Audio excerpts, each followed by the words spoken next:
Bueno, pues el webinario de esta tarde versa sobre la adaptación de los bosques al cambio climático en áreas protegidas. Como bien sabéis, es uno de los ecosistemas terrestres mejor representados, al menos en la península ibérica, y cuya gestión de cara a estos temas de cambio climático que hemos comentado en el curso, pues es importante. Para ello, esta tarde contamos con mi compañero José Antonio Atauri, de la Fundación Fernando González Bernaldez. José Antonio está actualmente coordinando el proyecto LIFE Red Bosques Clima. Es un proyecto, bueno, les contará un poco ahora qué objetivos tiene, pero que precisamente trata específicamente sobre el tema del que vamos a hablar esta tarde. Va a ser una intervención colaborativa. Yo también voy a hablar en una segunda parte sobre medidas concretas de adaptación en bosques, así que esperamos que la disfrutéis, ¿de acuerdo? Por mi parte, José, cuando quieras puedes empezar. Bien, pues buenas tardes a todos y todas. Creo que solo tenemos una chica hoy. Voy a compartir mi presentación y empiezo. Como dice Diego, yo soy José Atauri, trabajo en la Fundación Fernando González Bernaldez y estoy coordinando un proyecto europeo que se llama Red Bosques Clima. No sé si os sonará ya, lo podéis buscar en la web, que trata sobre cómo adaptar los bosques españoles o mediterráneos al cambio climático. Y lo que os voy a contar hoy no es el proyecto en sí, que sería un poco aburrido, sino más bien vamos a dar un repaso a un poco la filosofía del proyecto y las cosas que hemos ido aprendiendo, ¿no? Así que estáis en este curso sobre adaptación en áreas protegidas, ya habéis hablado del cambio climático, de la mitigación, la adaptación, cómo integrarlo en la planificación. Y aquí vamos a hablar específicamente de los bosques.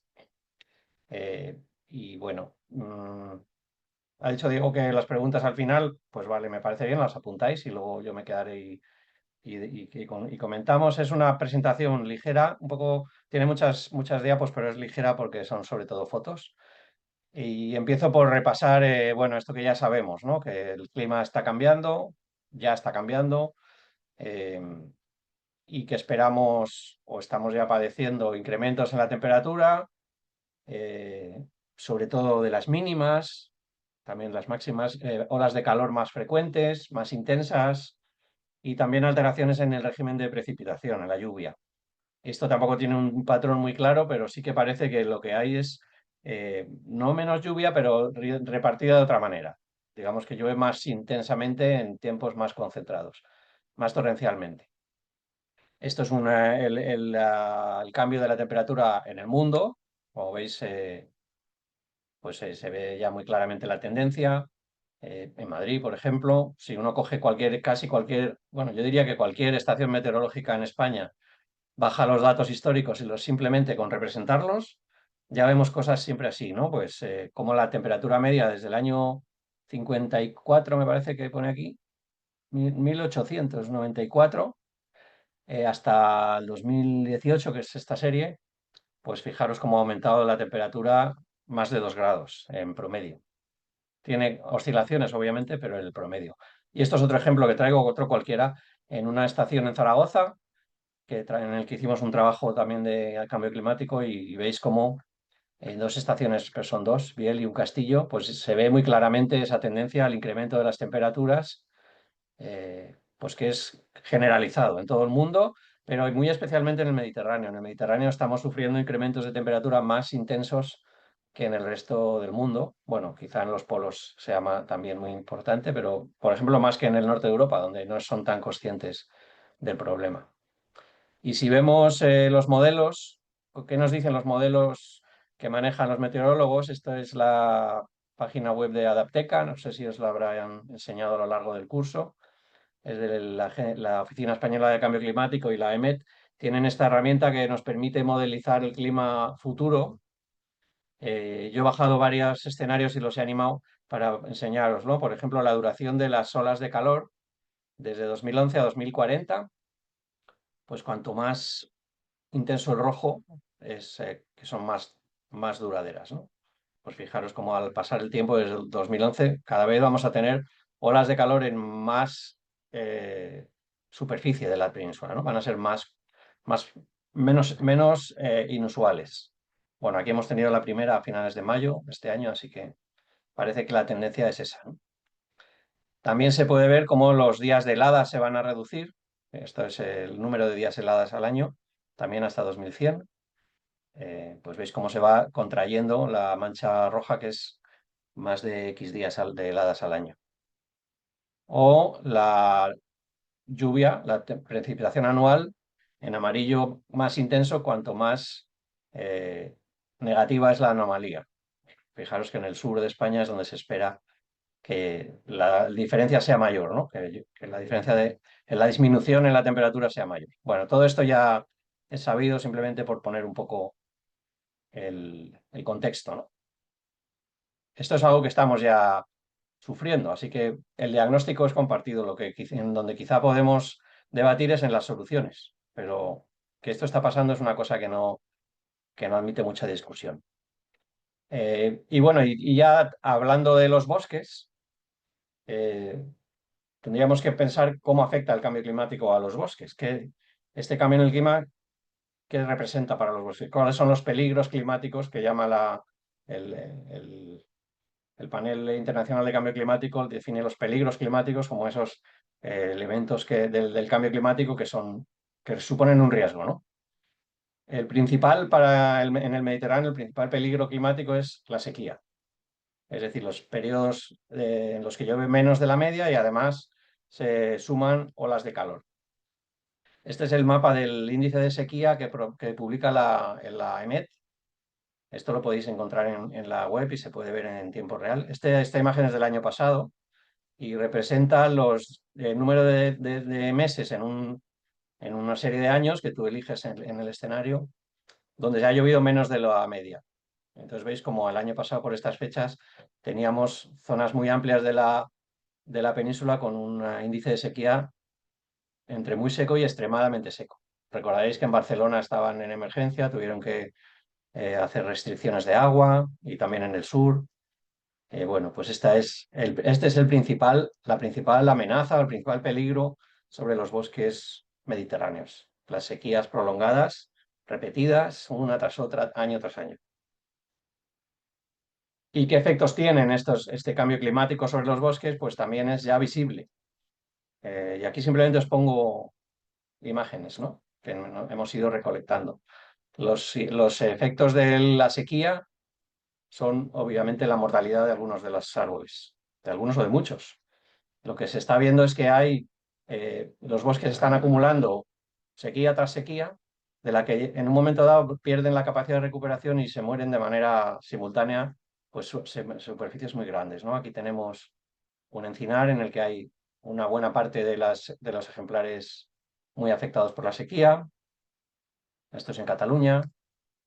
Esto es en Zaragoza. Veis un bosque mixto donde se han muerto todos los abetos y todos los pinos silvestres. Los veis aquí en pie, secos. Esto ha ocurrido de un día para otro. Esta foto es de hace un par de años, ¿eh? Pero veis como algunas especies están más afectadas que otras. Algunas son más vulnerables que otras a la sequía, dependiendo de, bueno, cuestiones fisiológicas de su capacidad de resistir el estrés hídrico. Aquí tenemos otra imagen del mismo lugar, bastante espeluznante. Bueno, esto es una cosa que los gestores de áreas protegidas con los que trabajamos en toda España nos van reportando de forma bastante común, ¿no? Esto es del sur de Francia. La foto es un poco mala, pero veis que hay quejigos que se han secado. Esto es un encinar con quejigos en el Pirineo francés. Y veis que los quejigos se secaron, las encinas no, pero los quejigos sí. En esta se ve mejor, que es en el lado francés, una situación similar. Encinas, un bosque mixto de encinas y quejigos, y los quejigos pues no han superado la sequía. Normalmente lo que hacen estas especies frondosas es tirar la hoja y al año siguiente volverlo a intentar. Las caducifolias, las frondosas tienen esta capacidad, las coníferas no, las coníferas una vez que se secan, estos abetos que veíamos aquí no se recuperarán, ni los pinos, pero los quejigos probablemente sí. Y esto es otro ejemplo, también en Zaragoza, de un pinar de Pinus pinaster, pues que veis que está realmente hecho polvo, con muchos pies que han perdido la capacidad de resistir y han muerto. Bueno, pues esto es lo que esperamos en el futuro. Mortalidades importantes de algunas de las especies y seguramente sustituciones. Unas especies más resistentes sustituirán a las que son más vulnerables. El problema es cuando no haya una especie arbórea resistente a estas condiciones. Eh, en los bosques de Murcia, por ejemplo, cuando se secan los pinos carrascos, no hay otra especie arbórea capaz de sustituir al pino carrasco. Ya la siguiente etapa son matorrales. Así que también podemos esperar una sustitución de algunas zonas forestales de bosque por matorral. Y también lo que estamos viendo es cambios en la distribución del bosque.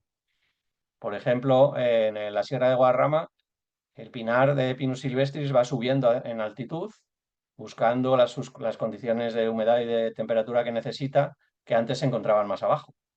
Y así va colonizando estas zonas que antes eran pastizales y piornales. Esto se da en muchos lugares, también en Cataluña. Este es el macizo del Montseny, en Girona y Barcelona. Y aquí hay unas fotos históricas de los hayedos, que no sé si se ve el ratón. Si yo señalo con el ratón, ¿se ve? Sí. Los hayedos del Montseny, que son bien conocidos y muy valiosos, pues en el año 20 quedaba nada, en el año 43 más, y ahora mismo pues llega hasta la cumbre y pasa por el otro lado. Se han extendido en altitud mucho. Hay que decir que esto se combina con otros procesos como son el abandono de la ganadería.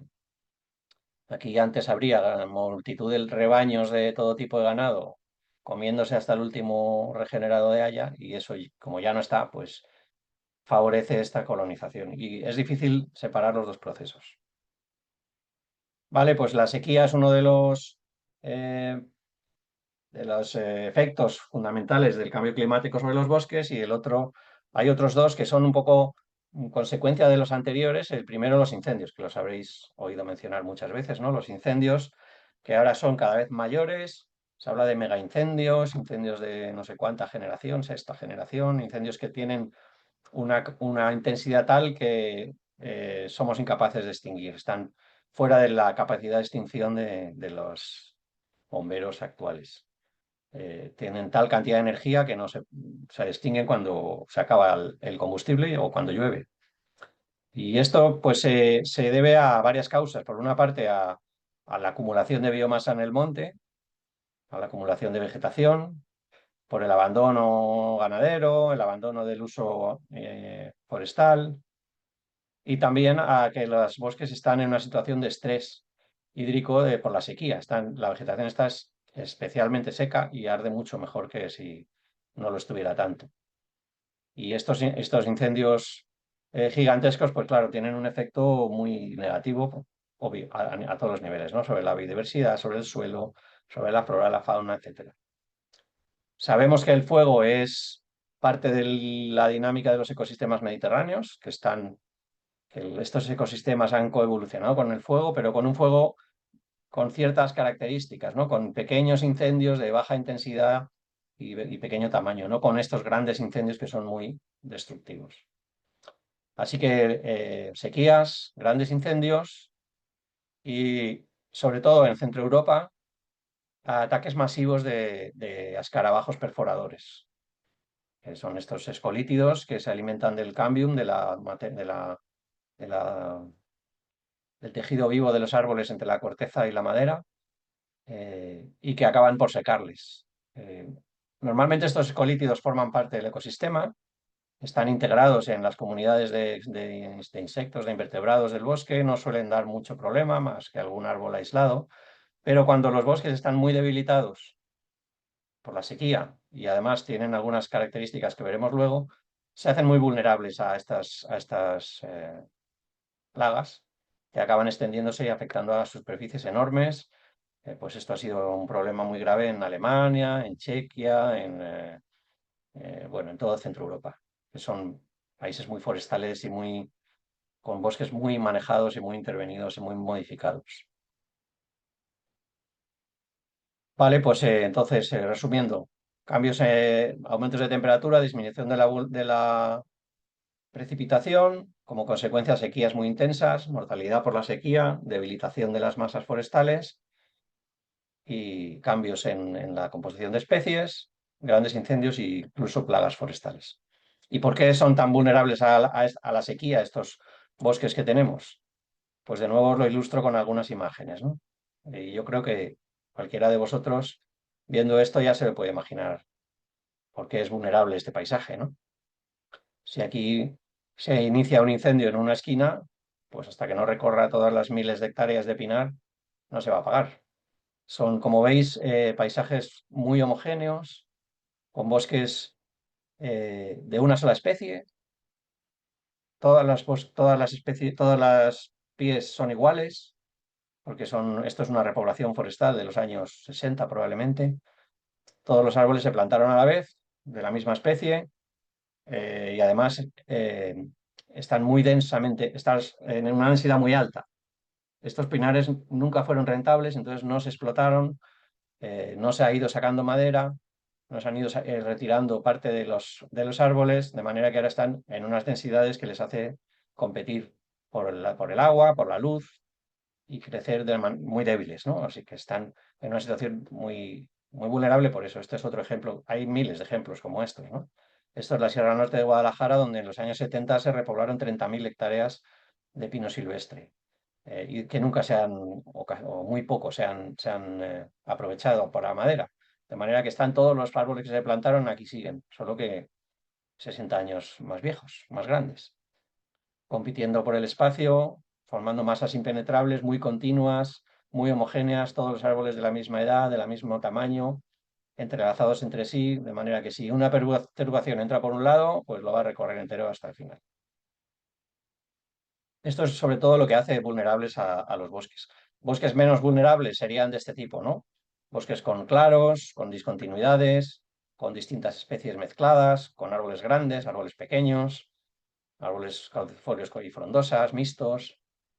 Todo esto da más oportunidades a resistir a diversas perturbaciones y más lo que los ecólogos llaman más resiliencia, más capacidad de resistir. Si lo miramos a escala de Rodal, a escala de detalle, pues vemos este tipo de bosques que son muy vulnerables porque son, como digo, veis todos los árboles iguales, todos de la misma edad, del mismo tamaño, de la misma especie, no hay apenas diversidad más que la especie que se aprovecha, esto es la serranía de Cuenca, así que pues si aquí hay un problema va a afectar a todos los árboles. No sé si tenéis formación forestal o no, los que estáis aquí, o si algo no lo entendéis, pues, o hay algunas cosas sabéis más que yo, también me lo podéis decir. Resumiendo, pues que tenemos bosques monoespecíficos en masas regulares, todas de la misma edad, troncos normalmente finos, no hay bosques maduros con grandes árboles apenas. Estos árboles finos, especialmente cuando son muy jóvenes, por ejemplo, bosques que se han regenerado tras un incendio, que tienen 20, 30 años y son troncos de 5 centímetros, eso es muy vulnerable a los incendios en densidades altísimas y formando masas muy extensas y muy continuas. Estos son los elementos que confieren mayor vulnerabilidad a los bosques. Si lo miramos de nuevo a escala de Rodal, de detalle, pues este tipo de masas serían más resilientes, más capaces de resistir perturbaciones. Aquí hay árboles pequeños, árboles grandes, incluso árboles muertos en pie, árboles de varias especies mezcladas, hay un cierto sotobosque, hay también zonas abiertas, y estos son más resilientes a la sequía que los anteriores. Bueno, pues este es el diagnóstico de qué podemos hacer para mejorar la capacidad de adaptación de estos bosques que ya tenemos así, que son el resultado del uso por humano durante siglos y del abandono desde los años 60, básicamente. Pues lo que podemos hacer es, habréis oído mil veces, hay que gestionar los montes, hay que gestionar los montes no están gestionados. Y eso es verdad, pero hay que ver, gestionar es un término muy amplio. ¿Qué gestión queremos hacer? ¿A dónde queremos ir? ¿Y cómo lo queremos hacer? ¿No? Y normalmente oiréis también que hay que limpiar los montes, que los montes están sucios. Bueno, yo estoy de acuerdo en ocasiones. Este monte está sucio y hay que limpiarlo. pero yo evitaría usar el término limpiar montes para referirnos a eliminar el sotobosque, que es una de las medidas que normalmente se propone para reducir el riesgo de incendios. Y entonces podemos hacer cosas como esta. Podemos eliminar el sotobosque por completo y aquí para que hubiera un incendio realmente tendríamos que ir con un lanzallamas árbol por árbol, porque esto es totalmente resistente a un incendio. Aquí el Ayuntamiento de Madrid lo que hace es eliminar todo el sotobosque y la primera capa de suelo con una excavadora. Sospecho que no hay gente formada con formación ambiental en el departamento porque esto es un poco. No lo podríamos hacer tampoco en un monte, ¿no? Digamos, esto es una zona periurbana. Pero lo traigo aquí para pensar que podemos llegar a plantear cosas un poco extremas, ¿no? Tenemos que tener cuidado, y estamos hablando de áreas protegidas, el curso va de adaptación en áreas protegidas, en que este tipo de acciones pueden tener eh, contradicciones o entrar en conflicto con otros objetivos de los bosques, como son, por ejemplo, la conservación de la biodiversidad o de los servicios ecosistémicos que nos prestan, ¿no? Así que, bueno, las medidas de adaptación tienen que tener en cuenta también ese otro tipo de considerandos. Entonces, ¿qué podemos hacer? Podemos intervenir en los bosques para mejorar su estructura, para disminuir su densidad, para favorecer a las especies que sean mejor adaptadas a las nuevas condiciones, para ir cambiando la estructura del bosque. Y para eso, en ocasiones, se puede hacer silvicultura, como en este caso en Zaragoza, donde, pues, gracias al aprovechamiento forestal, pues se ha podido mejorar la estructura de este pinar de pino carrasco y además vender la madera y sacar un beneficio.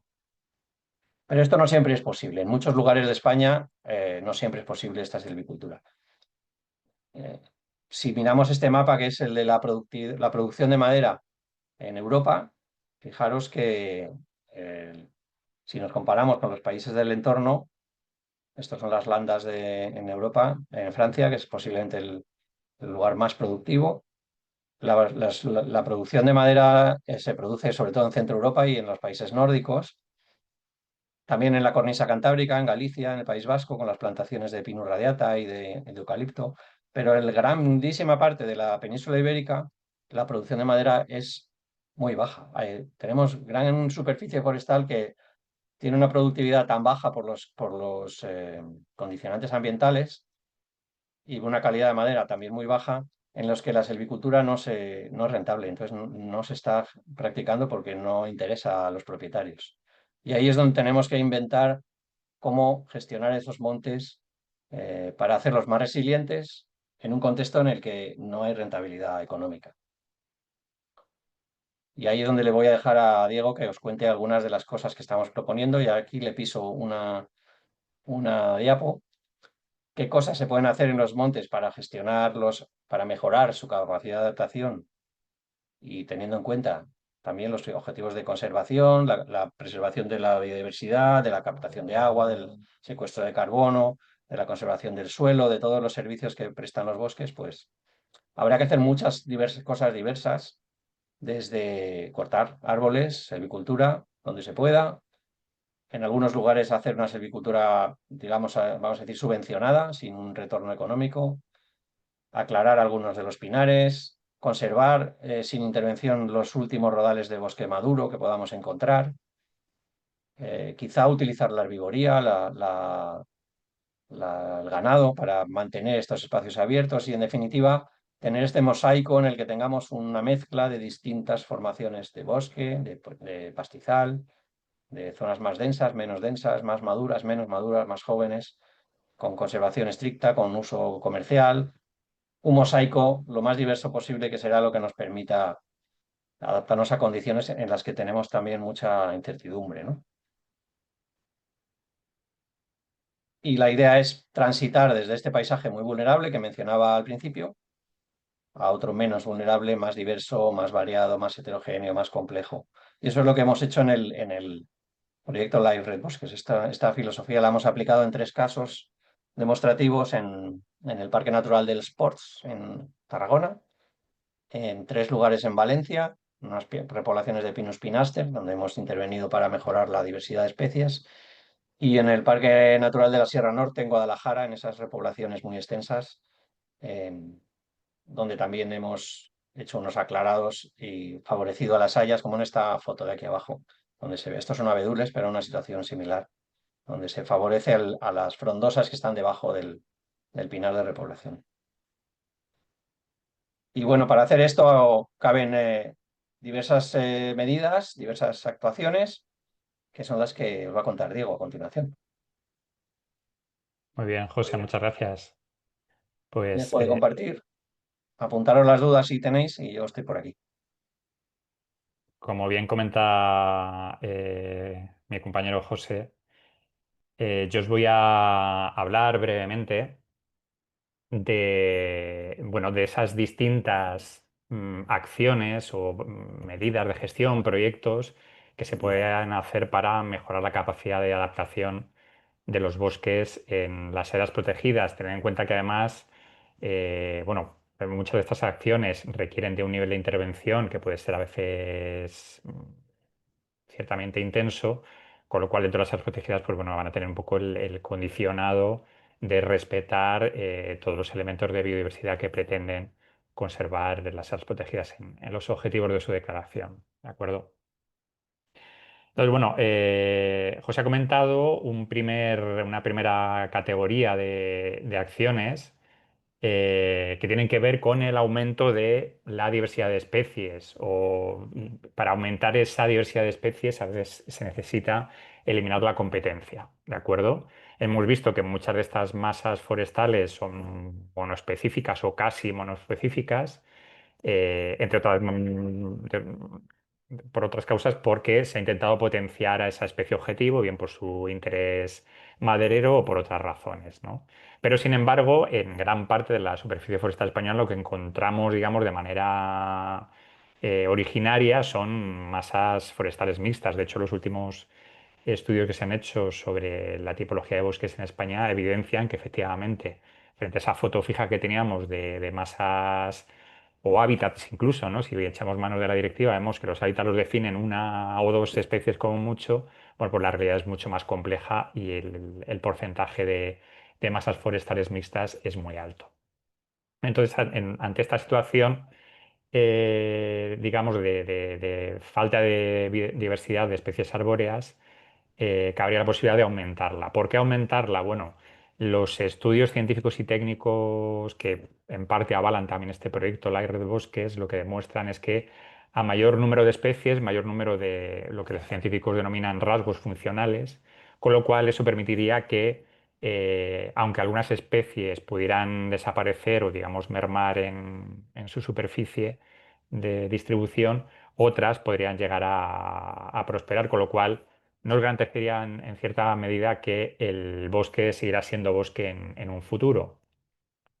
Estos rasgos funcionales generalmente vienen determinados por un lado por la profundidad de las raíces de las especies, a mayor profundidad de raíz, pues más accesibilidad a los recursos hídricos, y también por su resistencia al embolismo, ¿no? Estas cuestiones que contaba José con el tema de la sequía. Bueno, pues hay especies que claramente son más resistentes que otras a este estrés hídrico. Entonces, garantizar, digamos, una diversidad de rasgos funcionales nos garantizaría que en un futuro sigamos teniendo un bosque de distinta composición, pero ciertamente un bosque.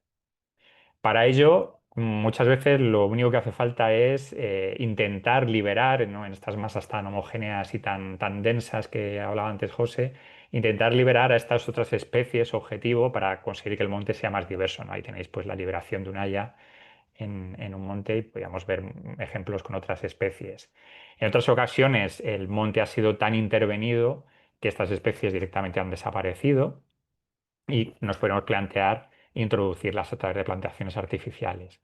Pero como os comento, en muchos casos, sobre todo con el caso de las rebrotadoras, ¿no? Con quercíneas y otras, pues simplemente con liberar a los pies que están, digamos, bajo el dosel de la especie generalmente productiva y fomentada, pues sería suficiente como para aumentar esta diversidad.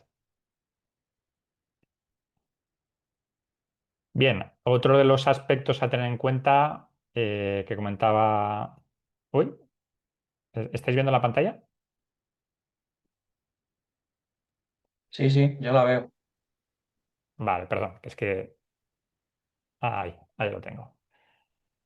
Otra de las acciones que podemos hacer y que requieren generalmente de intervención a través de actuaciones silvícolas es aumentar la heterogeneidad estructural. Hemos visto antes, ¿no? Masas muy densas, árboles de la misma edad, coetáneos todos, que sería un poco el ejemplo del primer dibujo, del dibujo que veis arriba. Y lo ideal sería tender a unas estructuras como las que veis abajo, que se dan precisamente en algunos bosques maduros del mundo. Obviamente con este tipo de medidas no estamos pensando en conseguir que todos los bosques sean maduros, sino simplemente intentar aprender de estas situaciones y ver, bueno, si estos bosques efectivamente han sido muy resilientes a cambios en el clima, ha sido, entre otras cuestiones, por esta estructura forestal, ¿no? Con árboles de distintas edades, distintas alturas, con claros generalmente abiertos por la muerte de estos árboles, pero que nosotros también de manera artificial podemos generar. Aquí tenéis un ejemplo muy gráfico, ¿no? De cómo conseguir este tipo de cuestiones. Esto es una simulación que se hizo para bosques en el Parque Natural dels Ports, en Tarragona, en Cataluña. Y ahí podéis ver, pues, digamos, de esa situación inicial de un monte dominado por una única especie, el dosel está dominado por una única especie, pero hay otras especies rebrotadoras bueno, digamos que estaban ahí aguantando como podían esa situación de sombra, cómo se ha planificado la liberación de esos pies, ¿no? Que estaban bajo el dosel de Pinus nigra en este caso. O en este caso también, pues bueno, un escenario en el cual también sobre una masa monoespecífica vamos a liberar pies, pero también vamos a dejar una zona, digamos, evolución natural para conseguir esos atributos de madurez y de biodiversidad que nos pueden interesar dentro de una área protegida, que además puede ser un sitio relevante, pues, por ejemplo, para la nidificación de especies. Ahí tenéis el caso del águila calzada, ¿no? Este es un condicionado frecuente dentro de las áreas protegidas. Pero también vamos a generar claros que favorezcan esta heterogeneidad espacial del bosque y que también de paso puedan beneficiar a algunas especies por motivos de conservación, como el caso este que tenéis de esta herbácea, de Galatella aragonensis, o por ejemplo para fomentar la conservación de algún hábitat como un pequeño humedal, algún pastizal, matorral de interés comunitario, etcétera. Entonces, digamos que las áreas protegidas a la que adaptamos los bosques al cambio climático, también podemos pensar en soluciones que permitan aumentar la biodiversidad, ¿no? Como en este caso. Bien, otro grupo, categoría de medidas es la imitación o la simulación de perturbaciones naturales de baja intensidad. Antes comentaba José el papel histórico que han tenido los incendios en los ecosistemas mediterráneos, siempre y cuando tengamos cuenta que efectivamente esos incendios eran incendios de baja intensidad, generalmente provocados por rayos, y que eran los causantes de abrir pequeños claros en esas zonas de bosque más o menos denso. Lógicamente, con los escenarios de aumento de temperaturas y escasez de precipitaciones a los que nos enfrentamos, el dejar estos incendios a su suerte puede ser una cuestión peligrosa, con lo cual lo que se plantea es simular estos incendios de baja intensidad con especialistas, en este caso con los bomberos forestales, que bajo condiciones meteorológicas favorables, estos pequeños incendios puedan ser controlados y seleccionados en aquellos lugares que puedan ser de interés para precisamente evitar que se produzcan incendios de alta intensidad en otros momentos. ¿De acuerdo? Ahí tenéis, por ejemplo, una experiencia de quemas o fuego prescrito en el Parque Natural del Sport también, en Tarragona. Y en ocasiones, sobre todo de cara a abrir claros, podemos imitar la naturaleza y simular, pues, caídas de árboles, en este caso a través del anillado de la corteza de los árboles que provocarían la muerte del árbol. Y aparte de generar madera muerta, en este caso en pie, con un interés importante para la biodiversidad, también estaríamos ayudando a abrir claros dentro del monte y a aumentar esta heterogeneidad estructural. ¿De acuerdo? Comentábamos antes la importancia de los bosques maduros, de cómo estas masas que ya de alguna manera venían siendo o cumpliendo con estos criterios de resiliencia al cambio climático, masas diversas, masas heterogéneas, etcétera, pues digamos en todo el bosque a escala de paisaje nos podemos plantear ¿por qué no conservar algunos rodales a evolución natural para conseguir estos atributos de madurez y también para que sean reservorios de esa biodiversidad que en otras fases del monte escasean? ¿De acuerdo? Otro aspecto importante y que se está empezando a valorar ahora mismo, esto lo trataremos con más detalle en la semana que viene y última del curso, la semana 7, es identificar dentro de las áreas protegidas refugios climáticos para distintos hábitats, pero para el caso de los bosques, como hemos visto, es fundamental. Dentro de los refugios climáticos podemos distinguir lo que se denominan refugios de retención, es decir, serían zonas donde este fenómeno de cambio climático no va a ser muy acusado, con lo cual se espera que los cambios en la distribución de las especies no sean muy intensos, ¿vale?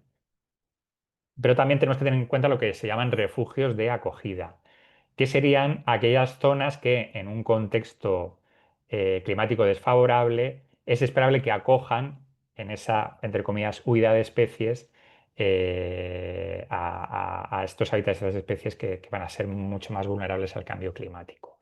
Entonces, identificar esto dentro de las áreas protegidas va a ser muy relevante, precisamente para saber qué especies no se van a mover, pero en el caso de que otras se muevan, hacia dónde van a ir. Y esto, pues como os podéis imaginar, puede plantear la modificación, ampliación de los límites de un área protegida o incluso la declaración de nuevas áreas en función de esa importancia que puedan tener como refugio de acogida.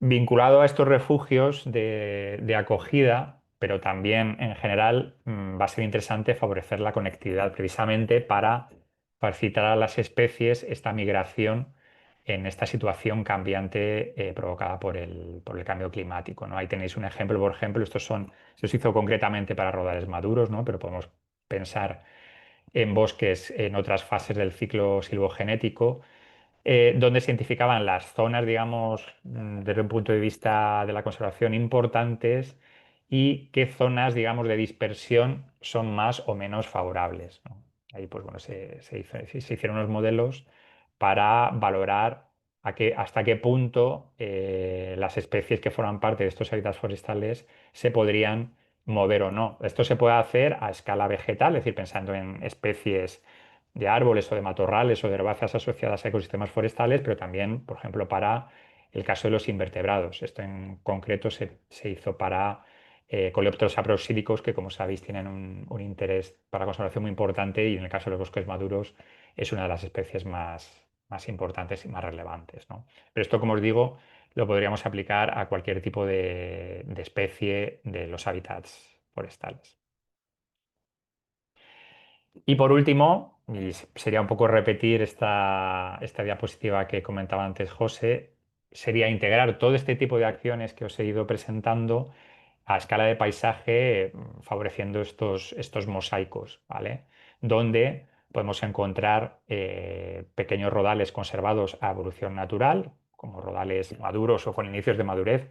Tenéis que saber que en el contexto mediterráneo rodales maduros desde un punto de vista estricto no tenemos algunos con indicios que ya empiezan a presentar una situación de madurez elevada y con elementos de biodiversidad y de conservación muy importantes, intercalados en una matriz en la que también puede haber monte más aclarado, ¿no?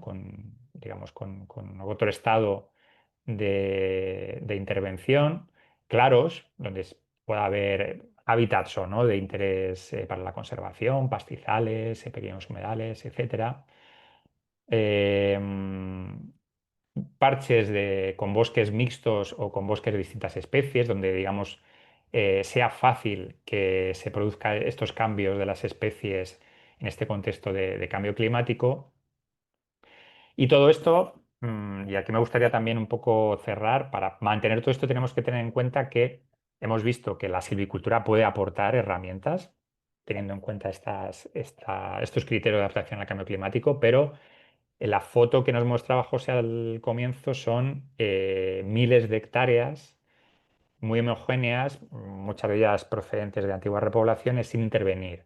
La capacidad que tiene actualmente la silvicultura para financiar con fondos públicos o incluso privados todo esto es escasa. No podemos financiar la intervención en el 100% de todas estas hectáreas. Entonces, y yo creo que también podría ser una manera interesante de iniciar el debate. Tendríamos que empezar a pensar en otras herramientas como, pues bueno, esta introducción de la herbivoría, que es un proceso que está desapareciendo en nuestros montes, puesto que, bueno, pues la ganadería extensiva está en claro retroceso, en parte por la dinámica demográfica de las zonas rurales de España. Pero nos podemos plantear otras herramientas. Hemos visto también el tema de las quemas prescritas. Y en fin, yo os invito también que ahora ya cuando me calle, abramos un debate para que debatamos todas estas medidas, que incluso nos podáis contar si habéis hecho alguna experiencia de este tipo en vuestras áreas protegidas y, bueno, poder enriquecer el debate.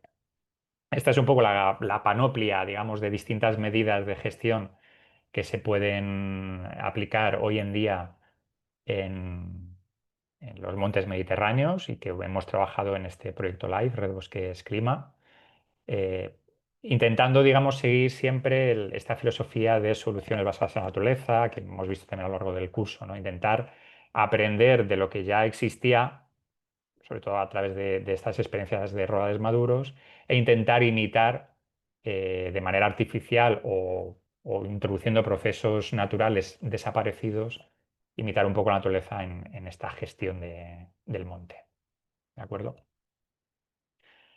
Y nada más por mi parte. Eh, si os parece, podemos iniciar ahora, como en el anterior webinario, un debate, que nos hagáis preguntas, que nos comentéis experiencias, etcétera. Yo creo que la oportunidad de participar en estos webinarios en directo es precisamente eso, que tengáis ese acceso a todas estas cosas que os comentamos pues, de primera mano. Así que adelante, podéis abrir el micro y lanzaros. Hola, si no os importa, voy a Sí, hacer una claro, pregunta. adelante. Mi duda era o si conoces experiencias en las cuales ya no queda ganadería, pero recuperar ya no solo el bosque, sino el ecosistema con sus herbívoros y sus propios depredadores. Exacto. Sí que conocemos experiencias piloto, es decir, que no hay ninguna, digamos, que se ha hecho a una escala de paisaje, como veníamos comentando, pero sí que existen experiencias de renaturalización y de intentar introducir esos procesos que por abandono de la ganadería extensiva se han perdido, ¿no? En el caso concreto del Alto Tajo, por ejemplo, se han introducido en algunas zonas caballos de Przewalski, sabéis que es una especie de caballo salvaje del centro y este de Europa, muy, muy, no encuentro el término en castellano, pero digamos muy salvaje, muy del territorio, es decir, prácticamente la puedes tener en libertad sin apenas cuidados y con una capacidad, digamos, de abrir claros y de mantener pastizales una vez que ya los has abierto, muy importante, ¿vale? También han introducido el uro, que es también otra especie de vaca, digamos, muy parecida a las especies de bóvidos que había en Europa en el Paleolítico y en el Neolítico, precisamente también para hacer todo esto. Lógicamente, en estas zonas también, si haces estas introducciones de herbívoros silvestres, tienes que pensar en el resto de la cadena. Entonces, tienen que ser sitios en los que al menos el lobo esté presente para controlar estas poblaciones, porque si no, pues tendrías un problema de sobreherbivoría importante, ¿no? Pero bueno, sí que se están empezando a hacer. En el resto de Europa también, hay en muchos países los que se está haciendo. Y bueno, hay que intentar un poco valorar en cada caso qué funciona y qué no. Claro, en este caso del Alto Tajo estamos hablando de sitios donde prácticamente ya no vive nadie o con densidades de población pues parecidas a las que hay en Laponia, en los países escandinavos, a 3 habitantes por kilómetro cuadrado. Entonces, claro, a veces plantear proyectos de mantenimiento de herbivoría doméstica pues puede ser un poco intentar darse cabezazos con una realidad. En otros espacios de la península ibérica yo creo que no, que sí que hay oportunidades para revitalizar o para mantener una cabañada ganadera, ¿no? Por ejemplo, me viene ahora el caso concreto del Sports, o sea, perdón, del Sports del Alt Pirineu, también en Cataluña y en la zona de Lérida, donde, pues bueno, el propio sector turístico es una zona que está muy cerca a zonas de interés turístico, donde hay una industria turística importante, pero el propio sector turístico y a través de convenios con ganaderos y de incentivos de productos de kilómetro cero, están consiguiendo mantener una cabaña ganadera que pueda, digamos, cerrar el círculo y autoabastecer las demandas de las propias comunidades locales que viven, en este caso, más del turismo que de otras actividades, ¿vale? No sé si me he enrollado demasiado, pero bueno, que sepas que sí, que No, existen. no, no, no. Me resulta muy interesante porque parece que nos quedamos solo en el bosque y que si no hay ganado ya no se puede hacer nada más. La naturaleza estaba antes que el ser humano y no requería de esa Exacto. ganadería. Entonces, si estamos imitando a la naturaleza, digo, pues no sé si se ha propuesto o se ha barajado Se ha el propuesto continuar y, como y te se digo, baraja. está en marcha y se está evaluando. Lo que pasa que, bueno, Vale, sí, como podéis entender, no es fácil. Estas medidas, pues a veces tienen reticencias por parte de la población local, entonces hay que hacerlo con cuidado, de manera piloto y, bueno, ir haciendo ensayo-error y evaluando lo que funciona y lo que no. Pero se están aplicando. vale, muchas gracias. Nada, a ti. Sí, Francisco Javier, adelante. Hola, buenas tardes. Xavi y hablo desde Ceuta. Francisco, te vimos un poco. Soy técnico de una empresa pública y trabaja. Ha tenido una financiación, un incremento de la financiación importante con el mecanismo de recuperación y resiliencia. Ahora estamos con los proyectos de FEDER. Y bueno, aunque tenemos muchos problemas y Ceuta es muy singular, es prácticamente una isla de 20 kilómetros cuadrados, con lo cual eso también limita mucho las posibilidades. Pero bueno, hemos tenido problemas, por ejemplo, para la gestión de residuos forestales. Antes quemábamos mucho, ahora quemamos menos, reutilizamos residuos en diversas estructuras, refugios de fauna, elementos de retención del suelo. Trituramos mucho y esa biomasa la incorporamos al terreno. A veces no nos queda otro remedio que quemar. En fin, bueno, tenemos muchos problemas, la mayoría de ellos los tenemos más o menos encauzados, pero hay uno que me preocupa mucho últimamente y sobre eso os quería preguntar. Y es que, bueno, es sobre el éxito de las plantaciones o de la siembra. Nosotros el enfoque que le damos a estas actuaciones de restauración de hábitat, básicamente, pues eso, eliminando especies exóticas e introduciendo especies vegetales autóctonas, pero bueno, tal y como estamos últimamente, pues es un tema en el que el éxito pues, que alcanzamos es bastante limitado. Siempre hemos entendido que la plantación era mucho más ventajosa que la siembra. Nosotros, de hecho, en mi empresa producimos plantas, tenemos un vivero forestal, estamos utilizando cada vez más la siembra y aún así es algo que nos causa bastante preocupación. Entonces yo os quería preguntar tanto a Diego como a José si podéis dar algún apunte, alguna pincelada, algunas referencias, experiencias que haya sobre nuevas técnicas de plantación o de siembra que, bueno, que permitan, digamos, por lo menos pensar en que el éxito de la implantación va a ser mayor en estos próximos años. En ambientes mediterráneos, semiáridos, como en el que nos movemos, bueno, siempre ha habido problemas con este tema, ¿no? Pero ahora mucho más acentuado y de hecho José ponía los datos estos de la EMET. Llevo 3 años que los miro mensualmente y efectivamente todos los meses lo que predomina es muy cálido, muy seco, extremadamente seco y ante ese panorama pues eso, estamos bastante preocupados. Hemos recurrido a riegos durante el verano, pero bueno, la capacidad que tenemos de llegar es muy limitada, no te quedas básicamente en la superficie, y he estado investigando algo sobre nuevos tratamientos con semilla, con siembra, pero la verdad ya la información es tanta, o por lo menos las fuentes son tantas, que cuesta un poco aclararse sobre lo que realmente pueda estar contrastado o tener un cierto sustento técnico o científico. Por ahí va mi pregunta. Pues yo sobre técnicas concretas no te puedo ayudar mucho. Lo que sí que vemos es que lo que nos transmiten los colegas de toda España es que en las plantaciones que se están haciendo, muchas veces, tradicionalmente se intentan utilizar variedades genéticas de la zona y lo que están viendo es que esas muchas veces no son las que mejor funcionan, porque claro, las condiciones climáticas han cambiado. Las variedades genéticas de tu zona están probablemente adaptadas a las condiciones climáticas de hace 50 años, no a las de ahora. Y en algunos experimentos que hemos visto que se hacen, que se han hecho, han funcionado mejor variedades de otras procedencias, donde puedas pensar en un clima más árido, por ejemplo, ¿no?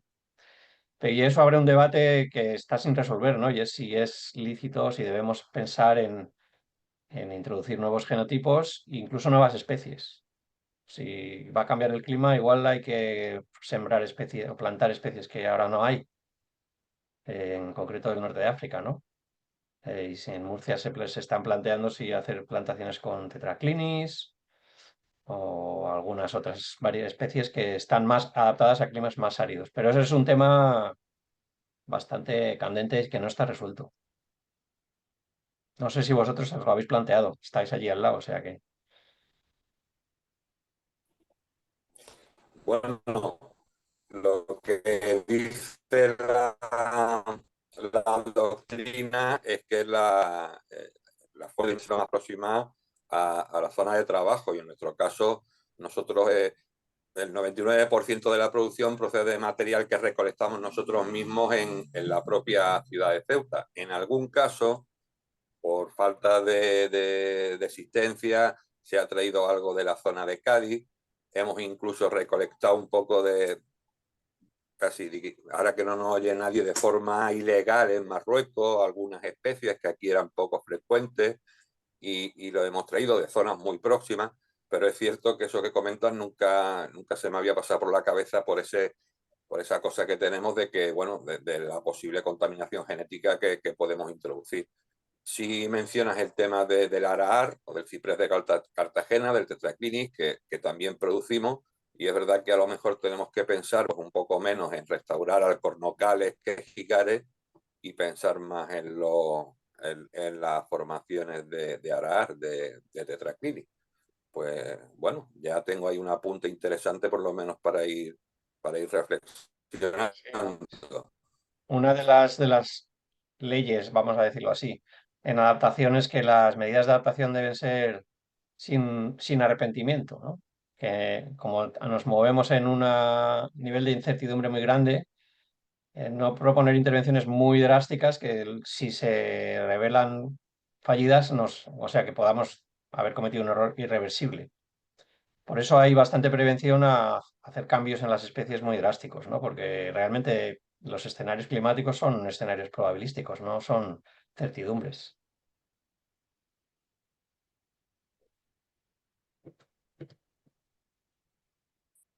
¿Más preguntas?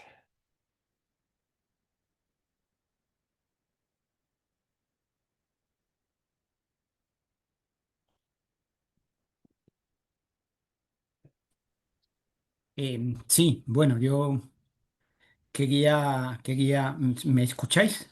Sí, Sí, sí, Pedro, Hola, ¿qué adelante. tal? Mira, yo soy Pedro García de Jaén, técnico de espacios naturales protegidos del Parque Natural Sierra de Andújar, aunque ahora no estoy en activo ahora mismo.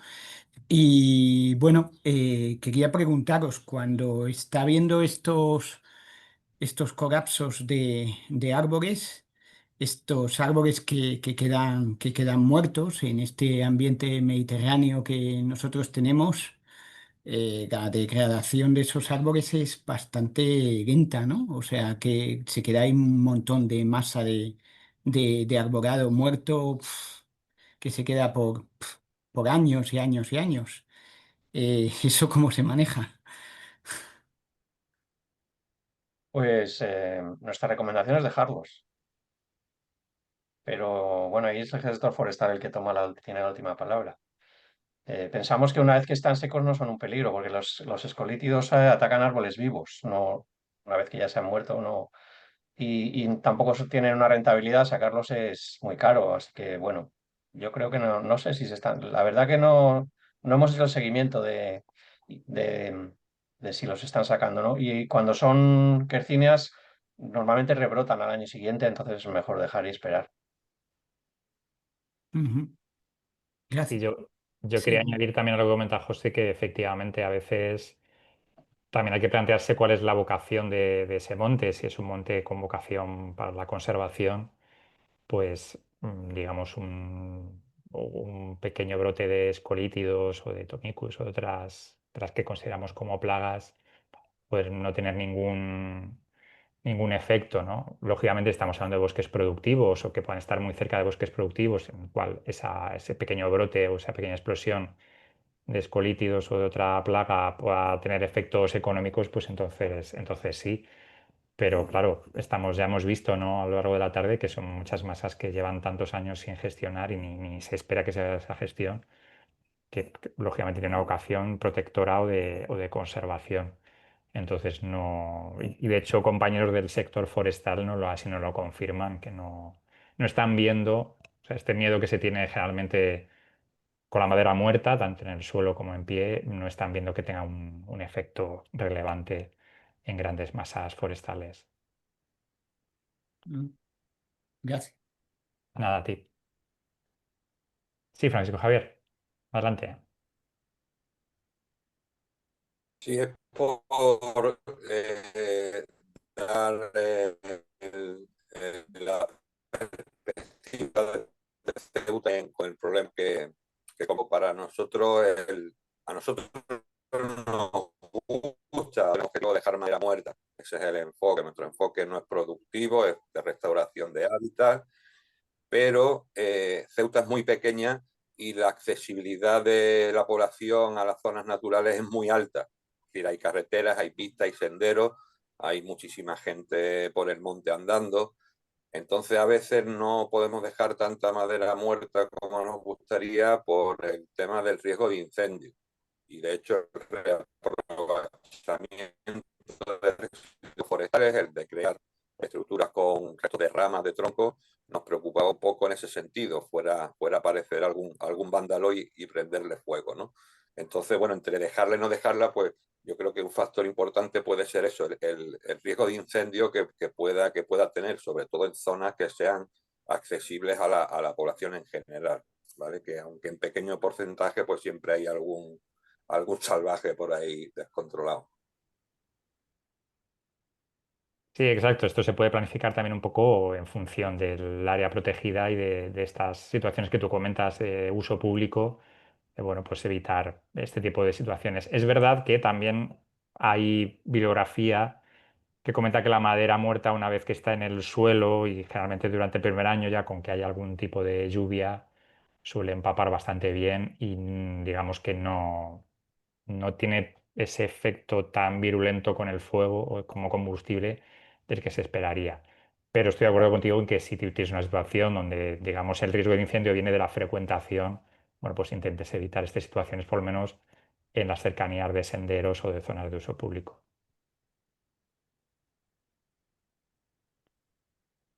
Venga, más dudas, comentarios. Si queréis comentar también alguna experiencia de la que hemos hablado José y yo que llevéis a cabo en vuestras áreas protegidas, lo podéis hacer también de cara a que, bueno, pues cuantos más ejemplos conozcamos, mucho mejor. Aquí os hemos traído algunos de distintas zonas de España, pero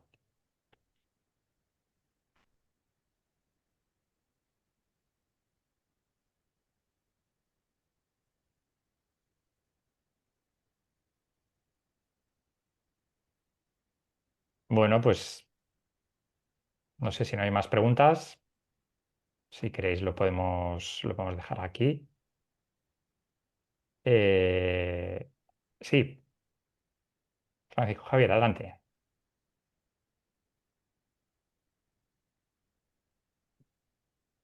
Me he equivocado, yo creo. ¿Sí? ¿Quieres comentar algo, Francisco Javier? ¿Ceuta? Sí, sí, es que se me ha cortado un poco la comunicación y no se me Adelante, os habéis adelante. quedado ahí congelados. Bueno, ya que estamos aquí a estas horas, voy a aprovechar y ya voy a escapar un poco la conversación, pero mientras que os escuchaba atentamente, he recordado un dato que a mí en su momento me sorprendió muchísimo y que más últimamente me gusta decir mucho que la historia explica muchas cosas. Entonces aquí básicamente estamos trabajando con la perspectiva de un futuro y a veces también es conveniente echar la vista al pasado, ¿no? De ver de dónde venimos y hasta dónde podemos llegar, ¿no? Y lo digo porque cuando empecé yo a trabajar y a formarme en estas cosas, yo que soy de ciencia pura, la historia es como que poco a poco, pero bueno, cada vez me llama. Pues quería comentaros el caso, bueno, una anécdota simplemente no. El elefante se extinguió en tiempos históricos, o sea, se calcula que hace unos 2000 años, ¿no? Entonces, en relación a lo que comentaba Diego del clareo en los bosques, la apertura de espacios y tal, pues imaginaros la pérdida que pudo suponer para nuestros sistemas naturales el perder una especie como esta, ¿no? Que lógicamente introduciría mucha diversidad estructural, ¿no? Entonces, en este caso, pues a veces lo que nos vemos obligados es a ejercer ese papel de los elefantes, ¿no? En la masa, en la masa arbolada. Y con esto ya Totalmente. paro. Con la extinción de los grandes herbívoros es uno de los elementos que ha condicionado la evolución de los sistemas que tenemos ahora, los elefantes y muchos otros que ahora no están. Y eso es lo que los proyectos de renaturalización están intentando simular, ¿no? Con los caballos y el uro, pues el papel que tenían los grandes herbívoros que ya no están, que fueron sustituidos por la ganadería y que tampoco tenemos ahora. Entonces estamos luchando contra un proceso de reforestación imparable y con las herramientas que se nos van ocurriendo, entre otras la herbivoría, sí.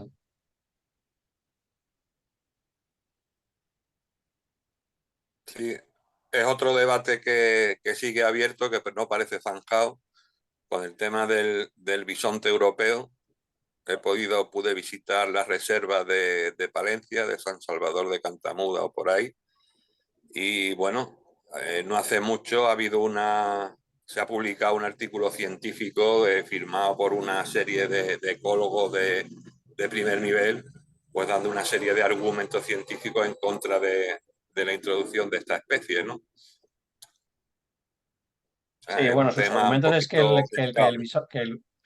sus argumentos es que el bisonte no estaba en la península ibérica, pero en realidad para la gente que hace renaturalización eso es lo de menos, porque ellos buscan la función, no la especie.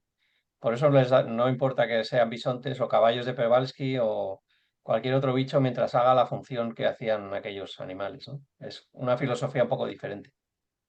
Pero desde luego el debate no está cerrado, hay bastante debate en la comunidad científica.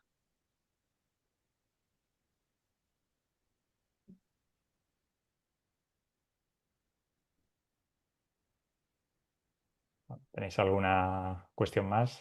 Yo creo que es un debate interesante y este debate que estamos teniendo, ¿no? Un poco sobre la viabilidad, no solo técnica, sino también económica de todas estas actuaciones en un contexto en el que hay que intervenir ya, porque, bueno, pues cada verano todos nos echamos a temblar con el tema de los incendios forestales y las masas forestales son las que son. Y digamos que con la silvicultura clásica al precio al que está la madera, con estos modelos de productividad que mostraba antes José, pues bueno, hay una capacidad de intervención, en nuestra opinión, limitada, ¿no? Entonces, digamos, intentar garantizar la habilidad de estas cuestiones a largo plazo es un debate cuanto menos interesante, pero también urgente, ¿no? Entonces, en eso estamos todos, en busca de soluciones. No sé si tienes alguna pregunta más, algún comentario. Bueno, en realidad, vamos, es más una reflexión que otra cosa. Lo que tenemos ahora es un panorama eh, muy, un follón total, ¿no? O sea, porque por un lado, muchas de las medidas clásicas que pretendemos hacer de conservación, pues parece que no van a valer. Hay un exceso de herbivoría en muchos sitios y ahora necesitamos herbívoros.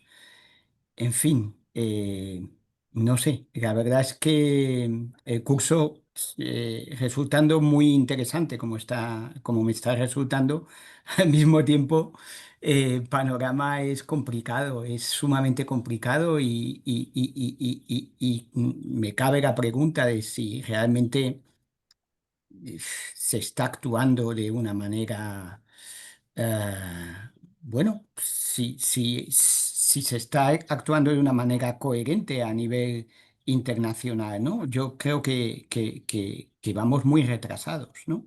En lo que vamos haciendo, eh, en nuestra naturaleza y en nuestras competencias y lo que tenemos que hacer para adaptarnos al cambio climático, ¿no? No sé. En fin, no sé qué pensáis. Sí, porque vamos por detrás del problema, claramente, sí. Sí, sí. La principal medida que habría que tomar es cortar las emisiones, reducir las emisiones de carbono y esas. Mientras no hagamos eso, todo lo demás es poner parches y el problema es muy grave y sí, es verdad que es difícil mantenerse optimista a veces. Desde luego. Pero Bueno, bueno, lo que es verdad es que hay mucha gente y mucho talento implicado en intentar encontrar esa solución. O sea que por ese lado eh, hay tenemos que esperanza, mantener ¿no? la esperanza, ¿no? Sí, esperemos que sí. Muy bien, gracias. Sí, además, pues bueno, proyectos y actuaciones como este live, hay otros muchos live que también van en la misma dirección, incluso muchas, nos consta que ya incluso condicionados y pliegos de prescripciones técnicas que están empezando a incluir este tipo de cuestiones cuando se interviene en el monte, ¿no? Entonces, bueno, yo creo que también por ahí hay esperanza. Incluso en el medio rural más despoblado, pues bueno, nos consta que hay iniciativas de gente que está luchando por abrir estos claros, por mantener cierto nivel de ganadería extensiva o por otro tipo de medidas un poco más innovadoras como esta de la renaturalización. Entonces, bueno, esperamos que sea la pica de futuras actuaciones a aún mayor escala. Gracias. Bueno, pues si no tenéis más cuestiones, daros las gracias por acompañarnos esta tarde y esperamos que bueno, el webinario os haya sido interesante. Os animamos a asistir al siguiente webinario, que será la semana que viene. La semana que viene cerramos el curso. Y el webinario que tendremos la suerte de tener a Oriol Grau. Oriol Grau es el responsable del Observatorio Científico del Parque Natural del Alt Pirineu, que antes he hecho una mención breve, en la provincia de Lleida, en Cataluña. Es un parque que ya lleva varios años trabajando en estos temas que os hemos estado contando, de aumentar la heterogeneidad, de mantener la ganadería extensiva. Colabora mucho colaboración local para mantener un cierto nivel de uso que favorece esta resiliencia y este mantenimiento de hábitats. Y en concreto nos va a hablar de bueno, un ejemplo de observatorio científico, no solo para recopilar datos, sino también para aplicarlos a la gestión directa del parque natural. Así que os animo a asistir, va a ser un webinar también muy interesante y os esperamos a todas y a todos el jueves que viene en el webinario. ¿De acuerdo? Lo dicho, muchas gracias y buenas tardes y hasta pronto. Muchas gracias. Muchas gracias.